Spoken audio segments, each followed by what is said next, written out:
नमस्कार दोस्तों, आज मैं आपके साथ शेयर कर रहा हूँ कि टीडीएस ऑन प्रॉपर्टी होता क्या है। जब कोई प्रॉपर्टी 50 लाख रुपए से ऊपर की सेल होती है, उसके ऊपर जो है वो टीडीएस काटा जाता है। टीडीएस जो काटता है वो बायर काटता है। एग्जाम्पल के तौर पे अगर कोई बायर 50 लाख रुपए की प्रॉपर्टी परचेज करता है तो वो सेलर को 49,50,000 की ही पेमेंट देगा। 50,000 रुपए उसके पैन नंबर में टीडीएस जमा कराएगा। किसके थ्रू जमा कराएगा? वो 26 क्यूबी फॉर्म के थ्रू जमा कराएगा, जो कि इनकम टैक्स पोर्टल के ऊपर अवेलेबल है। इसके अलग अलग सिनेरियो हो सकते हैं। कभी किसी केस में 2 बायर हो सकते हैं, किसी केस में 1 बायर हो सकता है, किसी केस में 2 सेलर हो सकते हैं, किसी केस में 1 सेलर हो सकता है। तो मैंने हर तरीके से समझाने की कोशिश की है, एनिमेशन के थ्रू भी समझाने की कोशिश की है, साथ ही मैंने इनकम टैक्स पोर्टल के ऊपर लाइव समझाने की कोशिश की है। तो आइए देखते हैं 26 क्यूबी फॉर्म को कैसे फिलअप किया जा सकता है।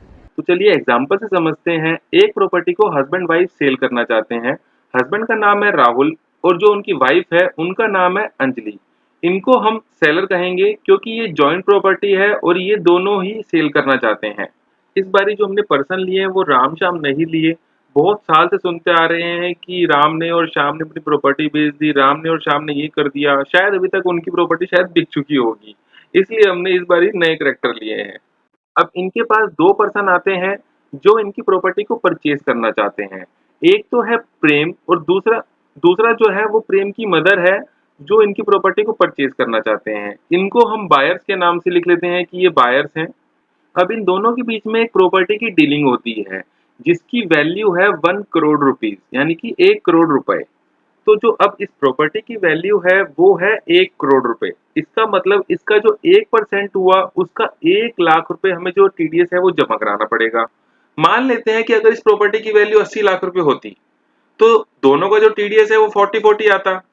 तो क्या हमें टीडीएस जमा कराने की जरूरत पड़ती? यस, बिल्कुल पड़ेगी, क्योंकि जो प्रॉपर्टी की वैल्यू है 50 लाख के ऊपर अगर प्रॉपर्टी की वैल्यू है तो टीडीएस जमा कराना ही पड़ेगा। कोई ऑप्शन नहीं है जो हमें टीडीएस में एग्जम्पशन मिल जाए, हमें टीडीएस हर हालत में जमा कराना ही पड़ेगा। और एक बात ये भी है कि अभी मैंने जस्ट जो एग्जांपल ले रहा हूँ वो 50-50% का ले रहा हूँ। आपके केस में क्या हो सकता है कि किसी का रेशियो मान लेते हैं, जो प्रेम है और या प्रेम की जो मदर है उनका रेशियो 70 और 30 भी हो सकता है, या फिर 40 और 60 भी हो सकता है। तो आपको उसी के बिहाफ पे ही जो टैक्स है वो जमा कराना है। तो जो अब इस केस में क्या होगा, जो प्रेम है वो 26 क्यों भी भरेगा, वो दोनों के लिए भरेगा। जो प्रेम है वो राहुल के लिए भी भरेगा और अंजलि के लिए भी भरेगा। ऐसे ही सेम जो उसकी मदर है प्रेम की वो भी 26 क्यों भी फाइल करेगी, वो भी एक राहुल के लिए भरी जाएगा और एक अंजलि के लिए भरा जाएगा। जो प्रेम है वो दोनों के अकाउंट में 25,000 पे जमा कराएगा, किसके? राहुल के और अंजलि के। यानी कि उन दोनों का टीडीएस काटेगा 25,000 पे। ऐसे ही सेम 25,000 राहुल के और 25,000 अंजलि के, दोनों के अकाउंट में जो उसकी मदर है वो टीडीएस जमा करवाएगी। तो अब इस केस में 426 क्यू भी भरे जाएंगे जो बायर्स के थ्रू, यानी कि जो प्रॉपर्टी परचेज कर रहे हैं उनके थ्रू भरे जाएंगे। यानी कि जो प्रेम है वो भी 2 फॉर्म भरेगा और साथ में जो प्रेम की मदर है वो भी 2 फॉर्म फिलअप करेगी 26 क्यूबी के। शायद मैंने एग्जाम्पल के तौर पे तो आपको समझा दिया है, लेकिन अब इनकम टैक्स के पोर्टल के ऊपर 26 क्यूबी कैसे फाइल करना है, तो आइए इनकम टैक्स के पोर्टल पर चलते हैं। इनकम टैक्स में लॉगिन करने के लिए हमें दोनों बायर्स के लॉगिन आईडी और पासवर्ड चाहिए होंगे। तो मैंने जो इनकम टैक्स की वेबसाइट है वो ओपन कर ली है। इसका जो लिंक है मैं वीडियो की डिस्क्रिप्शन में डाल दूंगा ताकि आप डायरेक्ट यहाँ तक पहुंच पाए। हमें किसी भी फॉर्म को भरने के लिए पहले उसको लॉगिन करना पड़ेगा, यानी कि जो बायर है उसके पैन नंबर से उसको लॉगिन करना पड़ेगा। तो मैं इसको लॉगिन कर लेता हूँ। यहाँ पर मैंने इनकम टैक्स का पोर्टल जो है वो लॉगिन कर लिया है पैन नंबर से और पासवर्ड से। यहाँ पे ऑप्शन आ रहा है ई फाइल के अंदर ई पे टैक्स। तो हमें ई पे टैक्स के ऑप्शन के ऊपर जाना है और क्लिक करना है। यहाँ पे एक ऑप्शन आ रहा है न्यू पेमेंट, तो हमें न्यू पेमेंट के ऑप्शन पे क्लिक करना है।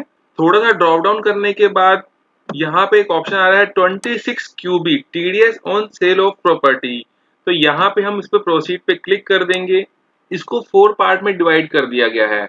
सबसे पहले बायर्स की डिटेल भरी जाएगी, इसके बाद सेलर की डिटेल भरी जाएगी, इसके बाद जो प्रॉपर्टी का एड्रेस है और उसमें कितनी ट्रांजैक्शन है, कितना उसमें टैक्स आएगा, उसकी वैल्यू डिटेल डाली जाएगी। उसके बाद हम पेमेंट करेंगे। तो मैं एक एक करके आपको समझाता हूँ। यहाँ पर मैं ड्रॉप डाउन कर लेता हूँ। तो यहाँ पे जो ऑप्शन आ रहा है residential status of the seller, अगर आपका जो सेलर है रेजिडेंशियल है तो यहाँ पे रेजिडेंशियल पे क्लिक करना है, और नॉन रेजिडेंशियल है तो नॉन रेजिडेंशियल पे क्लिक करना है। तो अभी मेरा जो सेलर है वो रेजिडेंशियल पे है, तो मैं यहाँ पे रेजिडेंशियल पे क्लिक कर देता हूँ। तो फर्स्ट ऑप्शन पर जाके हमें कुछ भी नहीं भरना होता ज्यादा, हमें सिर्फ नीचे जाके सेव करना होता है। सम टाइम ऐसा होता है कि हमारी प्रोफाइल के अंदर कुछ चीजें पेंडिंग होती हैं, इस वजह से यहाँ पे सेव का ऑप्शन नहीं आता या कंटिन्यू का ऑप्शन नहीं आता। तो उसके लिए हमें इनकम टैक्स की प्रोफाइल में जाके पहले अपना एड्रेस, मोबाइल नंबर और ईमेल आईडी को अपडेट कर लेना है, उसके बाद ये जो ऑप्शन है ये आ जाएगा। लेकिन मेरे केस में ये ऑलरेडी कंप्लीट है, तो यहाँ पे मुझे सिर्फ सेव करना है। यहाँ पे हमारे पास, मैंने आपको बताया था कि जो हमारे बायर्स हैं वो 2 हैं, तो यहाँ पे ऑप्शन आ रहा है वेदर मोर देन 1 बायर, तो हम यस पे क्लिक करेंगे। यहाँ पे यस पे क्लिक करते ही हमारा जो कंटिन्यू का ऑप्शन है आ गया है, यानी कि हमें नेक्स्ट स्टेप पर जाना है। यहाँ पे जो है ऐड सेलर डिटेल, यानी कि अब हमें सेलर की जो डिटेल है वो डालनी है। यहाँ पे जो है पैन ऑफ सेलर और कंफर्म पैन, यानी कि जो सेलर का पैन नंबर है वो डालना है, और यहाँ पे उसका पैन नंबर अगेन डालना है। जो आधार नंबर है, जो आधार नंबर पैन नंबर से लिंक होगा वो ऑटोमेटिक आ जाएगा। नेम ऑफ सेलर जो है, जो भी पैन नंबर के ऊपर नाम होगा पैन कार्ड के ऊपर वो यहाँ पर आ जाएगा। और कैटेगरी ऑफ पैन, यानी कि इंडिविजुअल है या कंपनी है, वो भी ऑटोमेटिक फुलफिल हो जाएगी। यहाँ पे जो है सेलर का एड्रेस डालना है। सेलर का एड्रेस डालने के बाद यहाँ पे मोबाइल नंबर और ईमेल आईडी डाल देना है। यहाँ पे ईमेल आईडी अपडेट करने के बाद यहाँ पे फिर अगेन ऑप्शन आ रहा है वेदर मोर देन 1 सेलर। अब अगेन हम यस करना है, क्योंकि हमारे केस में 2 सेलर हैं, तो मैं यहाँ पे इसको यस कर देता हूँ। तो ये मैंने सारी डिटेल डाल दी है। जैसे मैंने सारी डिटेल सेकंड ऑप्शन की डाली है, तो यहाँ पे कंटिन्यू का ऑप्शन आ गया है, इसको मैं अगेन यहाँ पे कंटिन्यू कर देता हूँ। जो मेन ऑप्शन है वो थर्ड ऑप्शन है, इसी के अंदर हमें सारी डिटेल डालनी होती है। यहाँ पे सबसे पहले पूछा गया है residential status of the seller, तो हमने ऑलरेडी यहाँ पे रेजिडेंशियल पे क्लिक कर दिया था, तो यहाँ पे ऑलरेडी हमने रेजिडेंट पे क्लिक कर दिया था, तो यहाँ पे बाय डिफॉल्ट रेजिडेंट पे क्लिक होकर आया हुआ है। अब यहाँ पे टाइप ऑफ प्रॉपर्टी, अगर आप कोई लैंड ले रहे हैं या फिर फ्लैट या अपार्टमेंट ले रहे हैं, तो मेरे केस में यहाँ पे मैं फ्लैट पे क्लिक कर देता हूँ। थोड़ा सा नीचे जाते हैं, यहाँ पे लिखा हुआ है कि एड्रेस ऑफ प्रॉपर्टी, यानी कि प्रॉपर्टी है जो आप बाय कर रहे हैं उसका हमें यहाँ पे एड्रेस डालना है। तो मैं यहाँ पे प्रॉपर्टी का एड्रेस डाल देता हूँ। यहाँ पे मैंने जो है प्रॉपर्टी का एड्रेस डाल दिया है। यहाँ पे है date of agreement and booking, किस डेट पे जो है आपका एग्रीमेंट हुआ है। अब यहाँ की पे जो डिटेल डालनी है वो आपको थोड़ा सा सिक्योर होके डालनी है। तो यहाँ पे अगर जैसे मान लेते हैं कि मेरी जो बुकिंग है, यानी कि जो एग्रीमेंट बना है वो हम 10 तारीख का डाल लेते हैं, यानी कि 10 मई 2024 का। जैसा कि मैंने आपको पहले बताया था कि अब इस समय हम प्रेम का जो है वो फॉर्म फिलअप कर रहे हैं। अब हमारे पास जो सेलर हैं वो एक से ज्यादा हैं। अब प्रेम के केस में क्या है कि यहाँ पे एक्चुअल में जो प्रेम के हिस्से में जो प्रॉपर्टी आएगी वो आएगी 50 लाख, और जो प्रेम की मदर के हिस्से में प्रॉपर्टी आएगी वो आएगी 50 लाख। यानी कि प्रेम को जमा कराना है 50,000 और प्रेम की मदर को जमा कराना है 50,000। अब प्रेम जो है वो राहुल के केस में जमा कराएगा 25,000, तो यानी कि अब जो वैल्यू डाली जाएगी वो 25 लाख डाली जाएगी। इसमें कंफ्यूज मत होना, क्योंकि अब हमने वहां पे ऑप्शन जो सिलेक्ट किया है मोर देन 1 सेलर सिलेक्ट किया है, तो हमें 2 बार 26 क्यू भी फाइल करना पड़ेगा, जैसे मैंने बताया था आपको। अब यहाँ पे जो ऑप्शन आ रहा है total value of consideration property value, तो हमें यहाँ पे डालना है 25 लाख, हमें 50 लाख नहीं डालना, क्योंकि हमने 2 बार फॉर्म भरने हैं, तो हमें 25 लाख के 2 बार ही फॉर्म भरना है। तो यहाँ पे मैंने 25 लाख की वैल्यू जो है वो डाल दी है। Date of payment credit note to seller, यानी कि हमने डेट ऑफ पेमेंट जो है आज मान लेते हैं हमने 22 को, यानी कि 22 ऑफ मई को हमने इसकी जो है पेमेंट डालनी है। हमने जो पेमेंट की है, यहाँ पे ऑप्शन आ रहा है इंस्टॉलमेंट एंड लमसम। अगर आप इंस्टॉलमेंट पेमेंट देते हैं तो आपको हर बारी जो है वो टीडीएस जमा कराना पड़ेगा। यानी कि अगर आपने 10 लाख रुपए की भी पेमेंट पहले की है तो आपको 10,000 रुपए पहले ही उसी समय जमा कराना पड़ेगा। लेकिन मेरे ऑप्शन में मैं लमसम पे सिलेक्ट कर रहा हूं, तो मैं लमसम पे क्लिक करके यहाँ पे लिखा हुआ आ रहा है whether stamp duty value is higher than sale consideration, तो मैं यहाँ पे नो कर देता हूँ। जो स्टैम्प ड्यूटी की वैल्यू है वो सेम ही रहती है।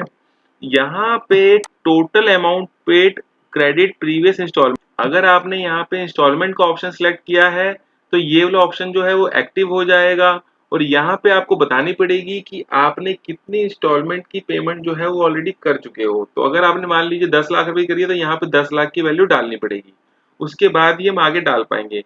लेकिन मैंने जो है वो लमसम का ऑप्शन सिलेक्ट किया है, तो यहाँ पे मैं वैल्यू डाल रहा हूँ फिर से 25 लाख।